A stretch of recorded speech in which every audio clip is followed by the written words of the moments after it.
Good morning. We're here this morning from Central Illinois. I am Tammy Conacher.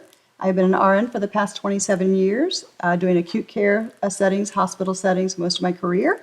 I have dedicated the last year of my life to now organic and more holistic healing. I'm here with Dr. Josh Poos, who has been a friend of mine for many, many years. He is an ER physician for the past 18 years and family practice medicine as well. So today we're going to talk to you about the gut microbiome and how important it is to your overall body. I've got Dr. Josh here to kind of help us with fill in all the gaps of how far medicine's gone and why he got involved with gut health. So Josh, if you can tell us why you and Heather and how you and Heather found that gut health affected your life so much. Why I got involved in gut health? Because I guess because I wanted to be healthy. I had sort of resigned myself to being a fat guy, realized that in medicine we'd done a really bad job of partnering with people and helping them achieve these goals that we set for them.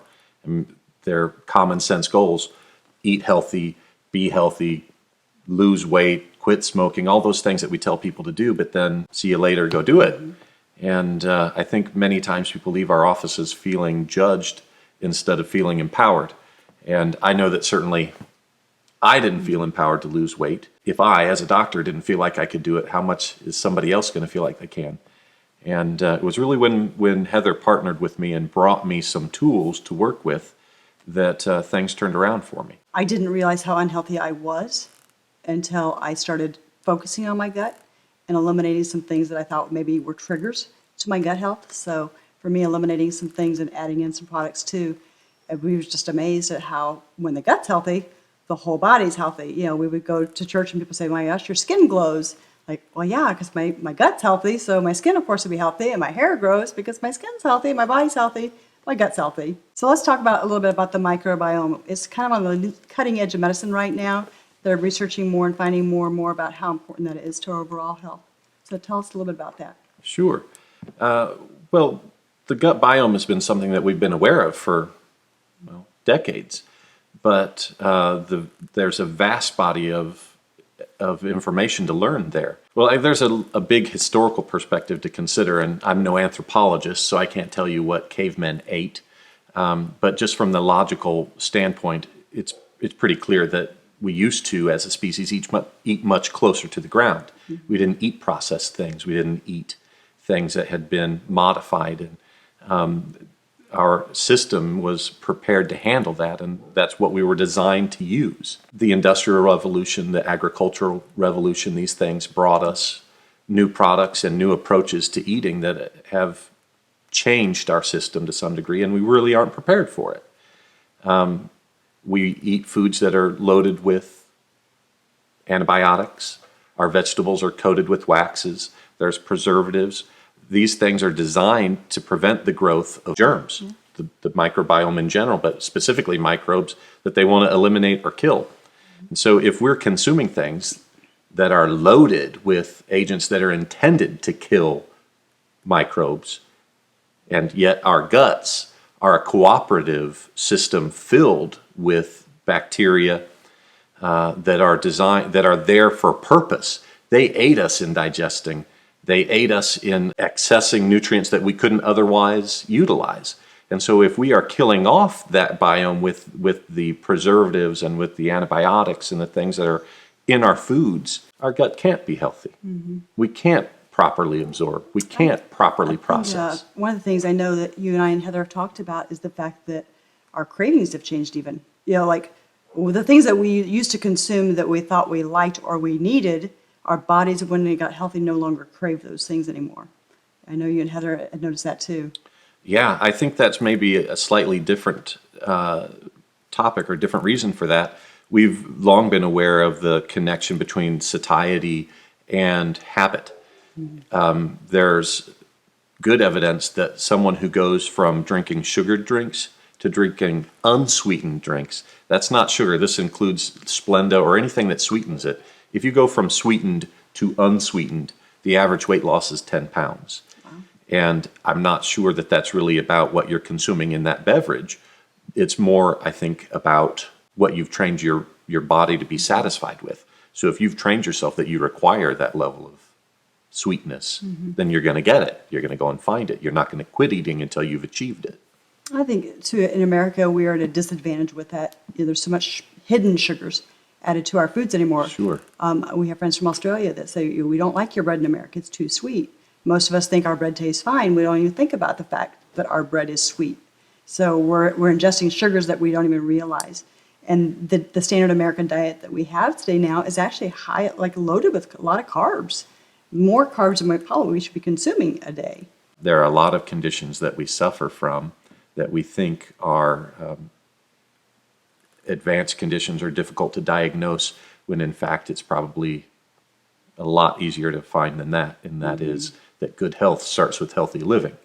So if we're not putting the right stuff in, if we're not using the system the way it's designed to be used, well, then it's a little surprised that the system doesn't work the way it's designed to work. Like the hand sanitizers that we use today. You talked about the microbiome and being like natural, down to earth, and the chemicals that we're putting in our body. And most of us, I don't think, realize that when we use that hand sanitizer, we're actually killing good microbes that need to be going into our body. Well, absolutely. And I think that up to now, we really didn't talk as much about the microbiome as we probably should have, or point out what it is or why it's so very important. But we are a system that does not exist in a sterile environment. We are not intended to be sterile. We have bacteria that coat our skin. They live in our nose. They coat our mouths. They coat our backsides, our colons. We are full of bacteria. There are places that are supposed to be sterile, and we protect them very carefully. The bloodstream, the brain, I mean, there are places, the internal organs, obviously all of that remains quite sterile. But nonetheless, bacteria are a healthy and needed part of our biology. Without them, we would be, in many senses, defenseless, and in many senses, unable to metabolize what we take in. So the microbiome is of complete importance to our health. And you're talking about the skin, of course, is our first line of defense. And interestingly, the very first line of defense isn't even us. We have that coating of bacteria that are there occupying space that keeps the bad guys at bay. We cause a lot of harm to our microbiome unwittingly. We're not doing it on purpose. We thought we were doing great things. But sometimes our best efforts result in harm too.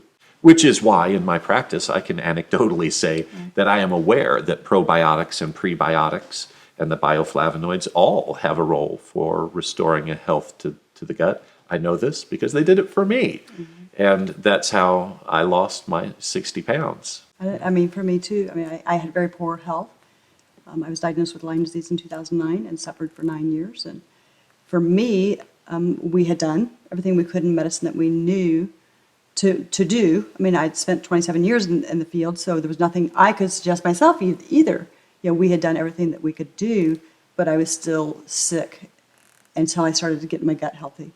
And like you said, all of a sudden, my whole system got well. Right. And it wasn't just one system, it was the whole body. It was like, I did not realize the importance myself that the gut had your whole body. If you get your gut healthy, the whole body falls in line as well. And I was shocked and amazed. And that's why I've moved over into doing a more holistic approach. I know for just both of us who I didn't struggle with depression, I know you didn't struggle with depression, but our increase in mood because of our healthy microbiome, you know, it's just, we feel happier.